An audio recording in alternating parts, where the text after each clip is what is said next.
नावाला भारतीय जनता पार्टी आहे, परंतु मोहोळ तालुक्यात कुणाची पार्टी आहे? राजन पाटलाची पार्टी आहे. राजन पाटलाच्या पार्टीकडे ते उभे आणि त्या ठिकाणी आरोप करतात उमेश पाटील आमचा कारखाना बंद करायला चालला म्हणून. उमेश पाटील तुझा कारखाना वाचवणारा होता. आज इथं मारुतीरायाच्या साक्षीने तुम्हाला सांगतो, राजन पाटलांनी षडयंत्र केलं होतं चक्रा कारखाना बंद करण्याचं. आमचा उद्देश या तालुक्यामधला कुठलाच कारखाना बंद पडला नाही पाहिजे, नाहीतर एकटा लोकनेते चालू राहील तुम्हाला लुटायला सुरुवात करेल. बाकीचा कारखाना चालू राहिला पाहिजे, स्पर्धा राहिली पाहिजे कारखान्यामध्ये आणि सगळे कारखाने चालले पाहिजे. परंतु त्या कारखानदारांनी शेतकऱ्याला लुटा कामा नये, काटा मारता कामा नये. आज काटा मार कारखानदार झाले. माझ्याकडे पुरावे 2014 सालापासून 2026 सालापर्यंत माझ्याकडे काही शेतकऱ्यांनी पावत्या दिल्यात मला.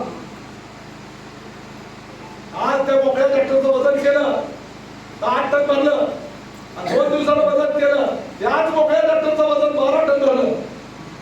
पावते माझ्याकडे आणि त्या माझा आज आव्हान आहे सचिन दादाला म्हणावं की माझ्या कारखान्याची पावती नाही म्हणून. त्या शेतकऱ्यासकट उभा करतो तुमच्या समोर.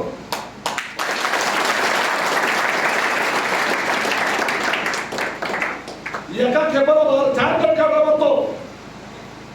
एका एकरामध्ये 4 खेपा होतात, बरोबर आहे का? 4 खेपेला 4 चौक 16 टन. 16 टन गुणिले 3000 किती पैसे झालं? 48,000 रुपये झाले. म्हणजे जवळपास 50,000 रुपये एकरामध्ये. आज ऊस लावायला पेरणी आणण्यापासून पैसे लागतात, खताला पैसे लागतात, मजुरीला पैसे लागतात. 1 वर्षभर ऊस सोडावा लागतो, टोळी आणावी लागते, ट्रॅक्टर मध्ये भरावं लागतं, रस्ता काढत ढेकामधून ट्रॅक्टर काढून कारखान्यामध्ये पोहोचवावा लागतो आणि ऊस दिल्यानंतर आम्हाला पैसे मिळतात. आणि तुम्ही आयत्या घरात बसून 50,000 रुपये एकरामध्ये काटा मारतात. 5 एकरचा शेतकरी असेल तर 2.5 लाख रुपयाचं नुकसान होतं. अशा पद्धतीने शेतकऱ्याला लुबाडणारी अवलाद उद्या तुम्हाला जिल्हा परिषदला पाठवायची का? मोठे तर सांगा. दादा 3 महिने झाले कारखाना चालू, 10 दिवसाचं फक्त बिल दिले, अजून कोणाला बिलच दिलं नाही. हे मला माहिती आहे. आज 3,000 रुपयाचा दर देणार होता, लेखी उत्तर दिलं. 2800 रुपयाने पैसे दिले. 3,000 रुपये पैसे देत नाही.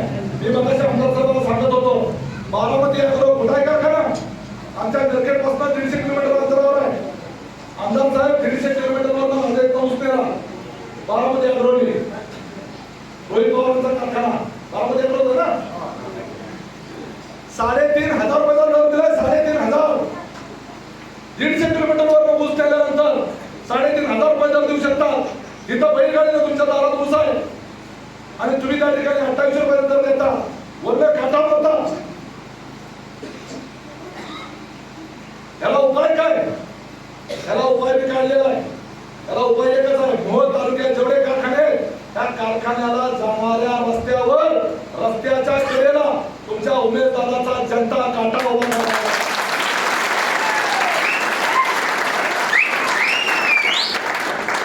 जनता काटा उभा करणार. त्या ठिकाणी त्या जनता काट्यावर तुमचा ट्रॅक्टर उसाचा आला की पहिले तिथं वजन करायचं. तो सरकार मान्य काटा असताना लक्षात घ्या. आता मी सगळी मान्यता घेणार. सरकार मान्य जनता काटा आणि त्याच्यावर तुम्ही त्या ठिकाणी वजन करायचं, पावती घ्यायची आणि तीच पावती घेऊन कारखान्याच्या आत गेल्यावर त्यांच्या काट्यावरचं वजन, आपली पावती जनता काट्याची पावतीवरचं वजन आणि कारखान्याच्या आतलं वजन, त्याच्यात 1 किलोभर जरी फरक आला, 1 किलोचा जरी फरक आला तरी कारखानदार मुलगा असताना किती जागीरदारच्या अवलाद असू द्या, कोणत्याचीच असू द्या, त्याला त्याच्यावर फौजदारी दाखल करून त्याला पोलीस स्टेशनमध्ये कोंबडा करून बसवण्याचा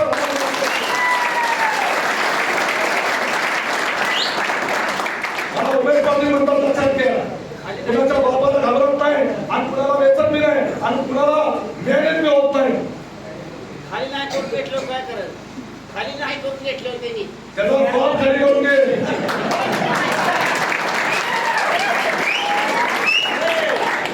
फॉर्म खाली करून घे. मग काय झोंबळ घालून हे करणार का कारखाना चालू का बाबू आला त्या साखर कारखाना लक्षात घ्या. शेतकऱ्याच्या ऊसाचं गाळप करण्यासाठी नाही, त्यांना पैसे मिळवण्यासाठी लक्षात ठेवा झकमारी उद्या त्याला नीट नेमकं काट्यामध्ये काय लावलं असेल ना काटा मारायसाठी सगळं काढावं लागेल आणि उद्या त्याला कोणतरी म्हणाल हे उमेदवाराचा जन्म काटा तरी खराब असावर ना त्याला सुद्धा उपाय काढलाय त्या काट्याचं कुठे सगळं यंत्र असेल का नाही हे काटा जिथं असेल त्या काट्याचं यंत्र जिथं असेल तिथं सीसीटीव्ही कॅमेरा लावणार तुम्हाला माहिती आहे आता सीसीटीव्ही कॅमेरा मोबाईलवर दिसतंय सगळं दिसतंय का नाही त्या कशामुळे दिसतंय पासवर्ड टाकावं लागतं त्याला ती पासवर्ड सगळ्यांना देऊन टाकतो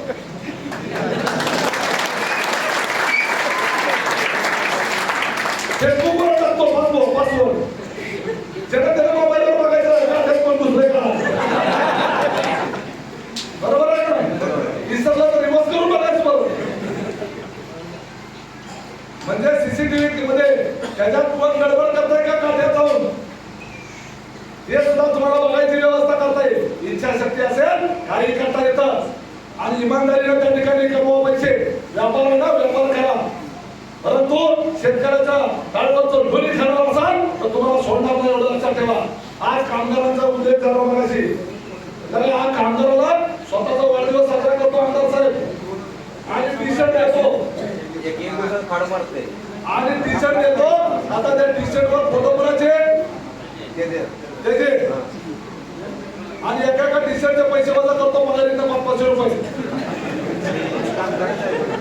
हे असली विकल्प सुद्धा होत आहे उद्या त्याला झेडपी सदस्य झाल्यावर बघणार सुद्धा नाही तुमच्याकडे ते होणार नाही भाग वेगळा तुम्ही सगळे सवाळ्याचे लोक एक व्हा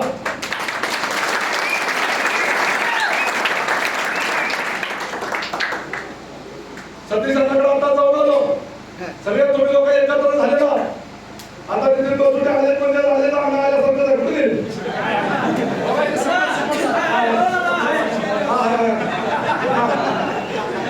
अण्णाने त्यांचं हनुमान सोडायला जवळ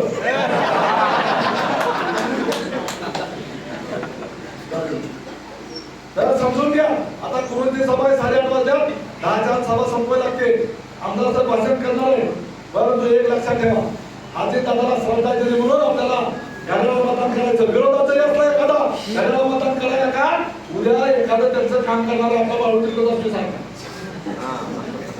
बाळूच आहे का ऊस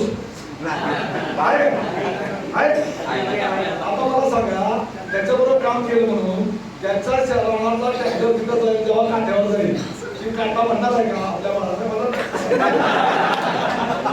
त्याला मी कसा देणार नाही विरोधात जरी असला तरी त्याचा काटा त्यामुळे आपल्याला 7 तारखेला ह्या काटा हाणणाराचाच काटा काढायचा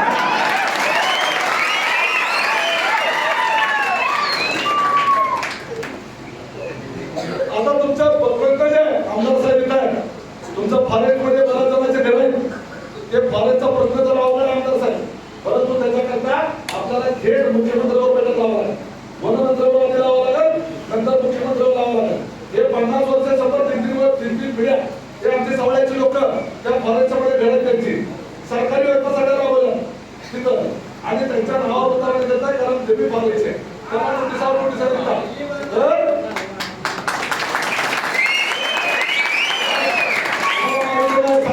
शब्द देतो त्याच्यानंतर एक लक्षात घ्या फॉरेस्टचा कायदा वेगळा कठीण कायदा आहे आज उद्या तुम्हाला भोगत काहीतरी बोलायचं उद्या काय झालं की आमच्या नावाने तुम्ही ठणकाण करणार पण त्याच्यातनं मार्ग कसा काढायचा हे मला माहिती आहे जिल्हाधिकाऱ्याच्या हातातली गोष्ट नाही काय नसतं जिल्हाधिकाऱ्याकडनं प्रश्न मार्गाला नसता ते फॉरेस्ट आहे त्याच्यामुळे ते प्रश्न राज्यस्तर फॉरेस्टच्या मंत्र्याकडे जावं लागेल पण आमच्यामध्ये ती ताकद आहे आमदार साहेब विधानसभेमध्ये त्याच्यासाठी प्रश्न उपस्थित करतील एकदा विधानसभेत प्रश्न उपस्थित झाला त्याच्यावर काय होईल बैठक लागेल बैठक लागली की काय ना काय मार्ग त्यात निघेल तुमचा त्या ठिकाणी सर्व्हिस रोड राहिलाय सर्व्हिस रोड नसल्यामुळे लोक ऍक्सिडेंट होऊन मारा लागले तो सर्व्हिस रोड निवडणूक संपल्यानंतर 2 महिन्याच्या आत नॅशनल हायवेला करावा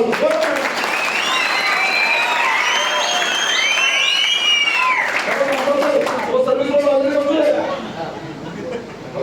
तो मंजूर आहे सर्व्हिस रोड फक्त ते करायचं राहिले ही कामं तुमची करतो बाकीची कामाची चिठ्ठी जी आहे माझ्याकडे आलेली ती सगळी जी आहे ती सगळी चिठ्ठी आमदार साहेबांकडे देतो आणि आमदार साहेब ते माझ्यापेक्षा जास्त सक्षम आहेत कामं करायला, कारण ते आमदार आहेत. मी तर करेलच, परंतु आमदार साहेब इथं आलेले, तुम्ही आमदार साहेबांना